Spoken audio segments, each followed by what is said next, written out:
When we consider a resource-based economy, there are often a number of arguments that tend to come up with regard to the efficiency... Now hold on just a minute. Yes?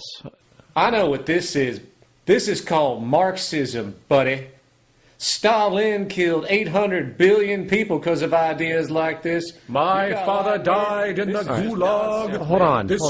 Communist, fascist. You know, like America, you should just leave. All right, everybody just calm down. The New World Order. And as the irrationality of the audience grew, shocked and confused, suddenly the narrator suffered a fatal heart attack. And the seemingly communist propaganda film was no more.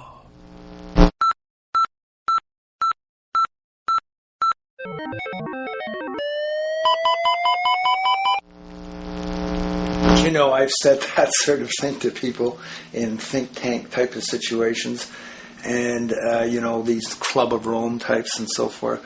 Marxist? What Marxist? Where did that come from? You know, they got this icon they hold on to as their holy grail. And it's such an easy one, you know. People ask if I'm a socialist or a communist or a capitalist, and I say I'm none of the above. And why do you think that those are the only options? All of those political constructs were created by writers who assumed that we lived on a planet of infinite resources. Not a one of those political philosophies even contemplates that there might be a shortage of anything. I believe that communism, socialism, free enterprise, fascism are part of social evolution.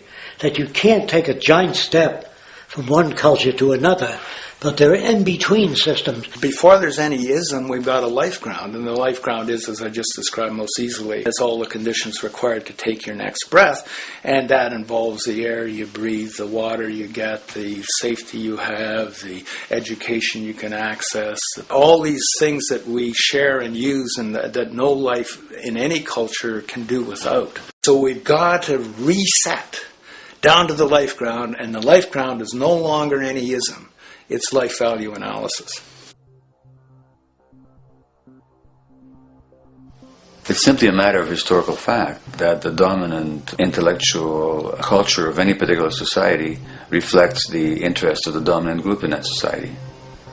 In a slave-owning society, the beliefs about human beings and human rights and so on will reflect the needs of the slave owners. In a society which again is based on the power of certain people to control and profit from the lives and work of millions of others, the dominant intellectual culture will reflect the needs of the dominant group. And so that if you look across the board, the ideas that pervade psychology and sociology and history and political economy and political science fundamentally reflect certain elite interests. And the academics who question that too much tend to get shunted to the side or to be seen as sort of radicals. The dominant values of a culture tend to support and perpetuate what is rewarded by that culture. And in a society where success and status is measured by material wealth, not social contribution, it is easy to see why the state of the world is what it is today. We are dealing with a values system disorder, completely denatured, where the priority of personal and social health have become secondary to the detrimental notions of artificial wealth and limitless growth. And like a virus, this disorder now permeates every facet of government, news media, entertainment, and even academia. And built into its structure are mechanisms of protection from anything that might interfere. Disciples of the monetary market religion, the self-appointed guardians of the status quo, constantly seek out ways to avoid any form of thought which might interfere with their beliefs, the most common of which are projected dualities. If you are not a Republican, you must be a Democrat. If you are not a Christian, you might be a Satanist. And if you feel society can be greatly improved to consider perhaps, I don't know, taking care of everyone, you're just a utopianist. And the most insidious of them all, if you are not for the free market, you must be against freedom itself. I'm a believer in freedom. Every time you hear the word freedom being said anywhere or government interference said anywhere, it means, decoded, blocking maximization of turning money into more money for private money possessors. That's it. Every other thing they'll say, oh, we need more commodities for people, oh, this is freedom against tyranny and so forth. Every time you see it, you can decode it down to that. And I think you'll find a one-to-one correlation with every time they use it. And this is the sense in which we might call it's a syntax, a governing syntax of understanding and of value, so that it governs beneath their own recognition of it. So they may not say, oh, I didn't mean that at all, but in fact, that's what they do. Just like you may speak a grammar, and you have rules of grammar you follow without recognizing what the rules are. And so what we have is what I call the ruling value syntax that underlies this. So every time they use these words, government interference, lack of freedom, or progress, or development, you can decode them all to come back to mean that. Of course, when you hear the word freedom, it tends to be in the same sentence with something called democracy. It's fascinating how people today seem to believe that they actually have a relevant influence on what their government does, forgetting that the very nature of our system offers everything for sale. The only vote that counts is the monetary vote, and it doesn't matter how much any activist yells about ethics or accountability. In a market system, every politician, every legislation, and hence every government is for sale. And even with the $20 trillion bank bailout starting in 2007, an amount of money which could have changed, say, the global energy infrastructure to fully renewable methods, instead going to a series of institutions that literally do nothing to help society, institutions that could be removed tomorrow with no recourse. The blind conditioning that politics and politicians exist for the public well-being still continues. The fact is, politics is a business, no different than any other in a market system, and they care about their self-interest before anything else. I don't really, honestly, deep down believe in political action. I think the system contracts and expands as it wants to. It accommodates these changes. I think the civil rights movement was an accommodation on the part of those who own the country. I think they see where their self-interest lies. They see a certain amount of freedom seems good, an illusion of liberty. Give these people a voting day every year so that they'll have the illusion of meaningless choice. Meaningless choice that we go like slaves and say, "Joe, I voted." The limits of debate in this country are established before the debate even begins, and everyone else is marginalized. They're made to seem either to be communists or some sort of disloyal person, a kook, there's a word, and now it's conspiracy. Say, they've made that something that should not be even entertained for a minute, that powerful people might get together and have a plan. Doesn't happen. You're a kook. You're a conspiracy buff. And of all the mechanisms of defense of this system, there are two that repeatedly come up. The first is this idea that the system has been the cause of the material progress we have seen on this planet. Well, no. There are basically two root causes which have created the increased so-called wealth and population growth we see today. One, the exponential advancement of production technology, hence scientific ingenuity.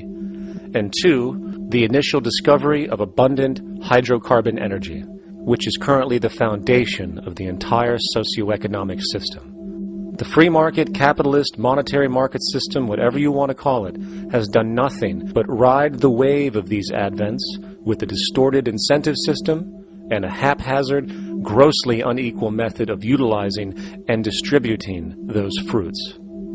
The second defense is a belligerent social bias generated from years of propaganda, which sees any other social system as a route to so-called tyranny, with various name droppings of Stalin, Mao, Hitler, and the death tolls they generated. Well, as despotic as these men might have been, along with the societal approaches they perpetuated, when it comes to the game of death, when it comes to the systematic daily mass murder of human beings, nothing in history compares to what we have today.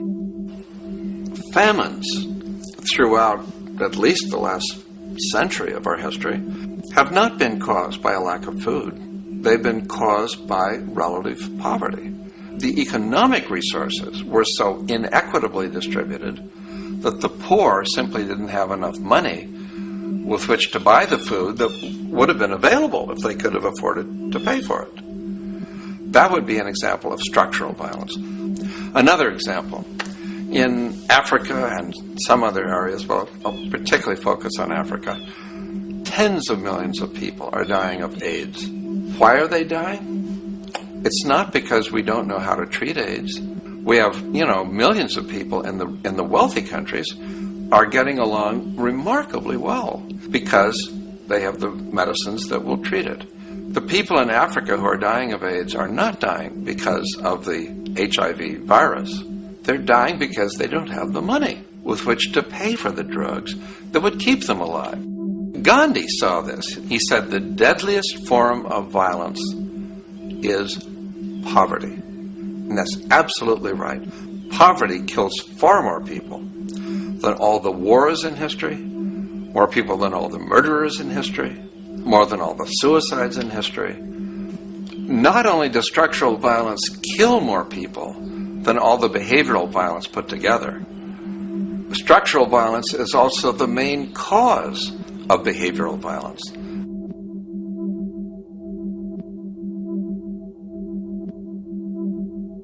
Oil is the foundation of, and it is present throughout the edifice of human civilization. There are 10 calories of hydrocarbon energy, oil and natural gas, in every calorie of food you and I eat in the industrialized world. Fertilizers are made from natural gas. Pesticides are made from oil. You drive oil-powered machines to plant, plow, irrigate, harvest, transport, package. You wrap the food in plastic, that's oil. All plastic is oil. There are 7 gallons of oil in every tire. Oil is everywhere. It's ubiquitous. And it's only because of oil that there are 7 billion people, or almost 7 billion people on this planet right now. The arrival of this cheap, easy energy, which is equivalent, by the way, to billions of slaves working around the clock, changed the world in such a radical way over the last century, and the population has gone up 10 times. But by 2050, oil supply is able to support less than half the present world's population in their present way of life. So the scale of adjustment to live differently is just enormous. The world is now using 6 barrels of oil for every barrel it finds. 5 years ago, it was using 4 barrels of oil for every barrel it finds. A year from now, it's going to be using 8 barrels of oil for every barrel it finds. What's disturbing to me is the lack of any real effort from governments worldwide or industry leaders worldwide to do something different. I mean, we have these sort of attempts to build more wind power and to maybe do something with tide. We've got attempts to make our cars a little bit more efficient. But there's nothing which really looks like a revolution coming along. These are all pretty minor. And that, I think, is pretty frightening. And the governments who are driven by these economists who don't really appreciate what we're talking about are trying to stimulate consumerism to restore past prosperity in the hope that they can restore the past. They're printing yet more money lacking any collateral at all. So if the economy improves and recovers and growth, the famous growth comes back, it'll only be short-lived because within a short period of time, counted in months rather than years, it'll hit the supply barrier again. There'll be another price shock and a deeper recession. So I think we go into a series of vicious circles. So you have the economic growth going up, price spike, everything shuts down, that's where we are now. Then it starts to come up again. But what we have now is this area where there's no more ability to produce cheap energy. We're at the peak. We're on the downslope of oil production. No way you're going to get any more out of the ground any faster, which means that things shut down. The price of oil drops, which it did in early 2009, but then as you have an ersatz so